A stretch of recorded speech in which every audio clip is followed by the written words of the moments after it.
Fact number one is Jesus' death by crucifixion. And John, this is absolutely bedrock belief among historians, including skeptics and atheists. Gerd Ludemann of Vanderbilt University, atheist, says this is absolutely true historically. We know this to be true. John Dominic Crossan, extreme liberal, says it is true. And even James Tabor, who's a professor, who's an atheist, concedes that this actually took place, that Jesus was killed by crucifixion. We have 5 sources outside the Bible, in addition to the 4 Gospels, that all confirm that Jesus was dead when he was taken down from the cross.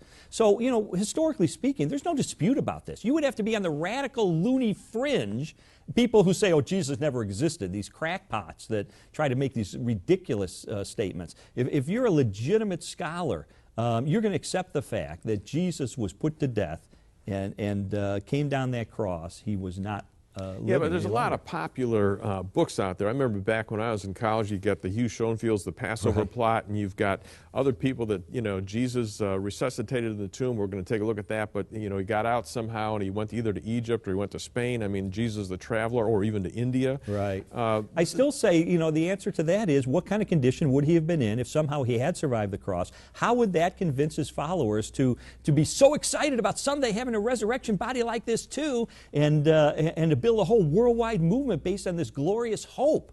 And because Jesus would have been in horrible condition. He was in hypovolemic shock, according to the medical experts I interviewed, after the beating, before he was even crucified. He had a spear driven through his lung and heart, for goodness sake. I mean, there is no way he came down from this cross alive. And even the Journal of the American Medical Association carried an article in which they studied the historical record and said any interpretation that Jesus did not die on the cross is at odds with modern medical understanding and historical evidence. Yeah, were the Roman soldiers competent enough to know that Jesus had died? And this was their job.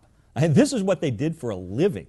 I mean, there was no question. They knew exactly. And when Jesus was declared dead by multiple experts after his death, they knew that he was no longer among the living. Why is crucifixion really a death by asphyxiation? It puts such a stress on the muscles of your chest that it locks your lungs into the inhale position, so you can't breathe. The only way you can breathe is to push up against the cross so you can lessen that stress and exhale and take in a new breath and then settle back down. And if you settle back down for a period of time, you will eventually, your heart will give out because of the stresses of the suffocation that you're experiencing. Yeah, and so if a Roman soldier is looking at you and you haven't moved for 30 minutes on the cross, you're dead. You're dead. All right.